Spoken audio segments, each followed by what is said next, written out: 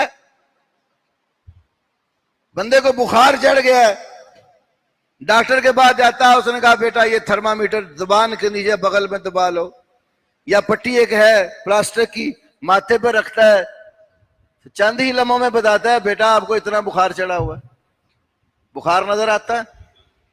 پیمائش کیوں ہو رہی ہے کہ 100 ڈگری ہے، 99 ہے، 104 بخار ہے؟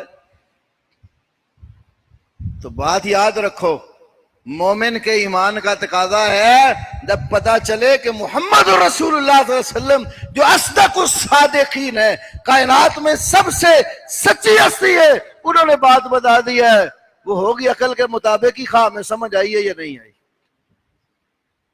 وہ جو اپنی عقل پر پیغمبر کی باتوں کو پرکھ کر ماننے والے ہوتے ہیں نا، وہ ابو جہل اینڈ کمپنی ہوتے ہیں، جن کی عقل میں آئی نہیں کہ 40 راتوں کا سفر چند سیکنڈوں میں، چند منٹوں میں، یا رات کے کچھ حصے میں ہو گیا۔ صدیق اکبر تھے ایمان والے، انہیں پتا تھا کہ محمد صلی اللہ علیہ وسلم ہے میرے پیغمبر، پیغمبر بات وہ کرتا ہے جو رب اس کو بتاتا ہے، وما ينطق عن الهوى ان هو الا وحی یوحی، پیغمبر بولتا ہی اس وقت ہے جب رب العالمین وحی دیتا ہے، وحی کے ساتھ بلانے والا بلاتا ہے، نبی اس وقت بول کے بتاتا ہے۔